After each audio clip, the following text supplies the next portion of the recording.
After rapidly modernizing through the Meiji Restoration, Japan went on to defeat major world powers in war, an outcome that shocked the world and had far-reaching consequences. At the same time, some in the public unfortunately began to see war in a more positive light. Under the Meiji Constitution, Japan adopted a constitutional monarchy in which the emperor was positioned as the head of state and held all governing authority. At the same time, the emperor's role was considered sacred and inviolable, preventing him from being held politically responsible or used for political purposes.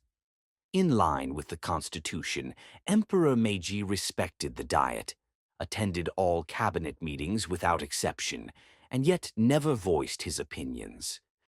In 1890, a year after the Constitution was promulgated, Japan held its first general election for the House of Representatives. Voting rights were granted only to men over 25 who paid at least 15 yen in direct national taxes, a group that made up just 1% of the population. Around this time, Japan also developed its legal system, including civil, criminal, and commercial codes, becoming the first Asian nation to establish a modern constitutional government. It was also during this era that Kimigayo was adopted as the national anthem at international ceremonies. Its lyrics originate from an anonymous waka poem written during the Heian period, and in 1880, German musician Franz Eckert arranged the music. With lyrics dating back over 1,000 years, it's said to be the world's oldest national anthem still in use. As Japan absorbed Western knowledge, translators faced the challenge of expressing concepts that didn't yet exist in Japanese. This led to the creation of nearly 1,000 new terms, especially in fields like sociology and philosophy, many of which are still in use today. While Japan had begun to join the ranks of modern nations, it was still bound by unequal treaties. After years of negotiation, Japan succeeded in abolishing extraterritorial rights in 1894. However, it still lacked tariff autonomy, and full recognition as an equal among world powers would take more time. From the early Meiji period, Japan grew increasingly alarmed by Russia's expansion into East Asia in search of a warm water port. In 1876, Japan signed the Japan-Korea Treaty of Amity, hoping to modernize Korea as a buffer against Russian influence. However, at the time, Korea was still a tributary state of Qing China and lacked true independence. Inside Korea, pro-Japanese and pro-Chinese factions clashed violently, leading to uprisings and coups. In response, Japan and Qing China signed a treaty in 1885, agreeing to withdraw their troops and notify each other if they ever planned to send troops to Korea again. In 1894, a large-scale peasant uprising broke out in Korea. Responding to a request from the Korean government, the Qing sent in troops. Fearing that this would put them at a disadvantage, Japan also dispatched its own forces. Although the rebellion was soon suppressed, Japan refused to withdraw, insisting on carrying out domestic reforms in Korea. Tensions quickly rose between Japan and the Qing. Then, when Japanese and Chinese warships met off the coast of Pungdo, fighting broke out, marking the start of the First Sino-Japanese War. Japan emerged victorious, and in 1895 the Treaty of Shimonoseki was signed. The treaty's first article declared Korea to be fully independent, Japan's primary goal in the conflict. The newly independent Korea changed its national name to the Korean Empire. Additionally, Japan acquired the Liaodong Peninsula and Taiwan. But just 6 days later, Russia, France, and Germany pressured Japan to return the Liaodong Peninsula, claiming it would disrupt peace in East Asia. Although the treaty had legally ceded the territory to Japan, it lacked the power to stand up to these three nations and reluctantly agreed. Nevertheless, Japan's finances were significantly bolstered by the indemnity payments and compensation received from the Qing government. This led many Japanese to mistakenly believe that war could be a profitable endeavor. After the return of Liao Dong, Russia quickly moved in to obtain railway construction rights through Manchuria, lease the southern tip of the Liaodong Peninsula, and later occupy the entire region. France secured rights to extend the Annam Railway and mine resources in Yunnan and Guangdong, as well as lease Guangzhouwan. Germany leased Jiaozhou Bay. The U.S., arriving late to the game, instead began advocating for the open-door policy and equal trade opportunities. Meanwhile, inside China, a secret society known as the Boxers emerged, calling for the expulsion of foreigners. The Qing government secretly supported them, waiting for the right moment. In 1900, the Boxers laid siege to foreign legations in Beijing, and the Qing declared war. Japan, along with Britain, Germany, France, Russia, the US, Italy, and Austria, sent troops and quickly suppressed the uprising. During this conflict, Colonel Shibaguro, stationed at the Japanese legation, became a key figure. Fluent in English, French, and Chinese, he had already mapped the area around Beijing and built a spy network. His leadership turned him into the de facto commander of the multinational defense forces. Impressed, British Minister Claude MacDonald later became ambassador to Japan and began talks for what would become the Anglo-Japanese Alliance. After the rebellion was put down, most nations withdrew their troops, except Russia, which not only stayed in Manchuria but increased its military presence. Russia's territorial ambitions became increasingly clear, and tensions with Japan grew. Although the two countries signed an agreement promising not to interfere in each other's spheres of influence, there was no guarantee it would be upheld. In 1902, Japan, preparing for the possibility of war, entered into the Anglo-Japanese Alliance with Britain. Learning of the alliance, Russia signed a treaty with the Qing government to return Manchuria. In reality, this treaty allowed Russia to retain its influence while promising to withdraw troops. The following year, however, Russia broke this promise.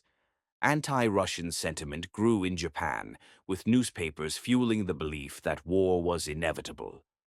Emperor Meiji urged his government to explore ways to avoid war, and the government, believing Japan had little chance of winning, entered into various negotiations with Russia. But all negotiations went nowhere. In February 1904, Japan notified Russia of the severance of diplomatic relations, and 2 days later launched a surprise attack on Russia's fleet at Port Arthur, beginning the Russo-Japanese War. Under the Anglo-Japanese Alliance, if either party went to war with one other country, the other would remain neutral. But if either fought two or more countries, the other would join the war as an ally. Meanwhile, Russia had a secret agreement with the Qing government. If Japan invaded Russia, China, or Korea, Qing China would side with Russia. In other words, if Japan fought Russia, the Qing would attack Japan, triggering British intervention under the alliance. Thanks to the Anglo-Japanese Alliance, the Qing government was prevented from entering the war, sparing Japan from the worst-case scenario. Despite that, most of the world expected Japan to lose against Russia's massive army and navy, and no country was willing to lend it money. In this desperate situation, Bank of Japan, Vice Governor Takahashi Korekiyo managed to secure British support and successfully raised foreign loans in New York. Japan paid off this debt, with customs revenues used as collateral, until 1989. Takahashi had a unique background. Sent to the U.S. at age 13, he was betrayed by his host family and sold into slavery, though he apparently didn't realize it at the time. The war was brutal, with heavy casualties on both land and sea. The siege of Port Arthur lasted 4 months, costing nearly half of the Japanese Third Army. Its commander, General Nogi Marisuke, lost both his sons in battle, yet led his troops to victory. On the Russian side, General Stessel surrendered while still leaving behind bombs and food supplies. Emperor Meiji honored his efforts, instructing that Stassel's dignity as a soldier be preserved. In response, Nogi sent him food and allowed him to wear his sword at their formal meeting. They met in January 1905 and expressed mutual respect for each other's courage. In May 1905, the Battle of Tsushima took place in the Sea of Japan. Admiral Togo Heihachiro's brilliant tactics crushed Russia's famed Baltic fleet, then considered the world's strongest, and earned global recognition. He became the first Japanese person to appear on the cover of Time magazine. One reason for the Japanese victory was that, due to deliberate obstruction by the British, the Russian fleet sailed for 7 months without being able to resupply. Japan's victory shattered what had been accepted as common knowledge at the time, that white Europeans were inherently superior to other races, and sparked hope and inspiration among colonized peoples around the world.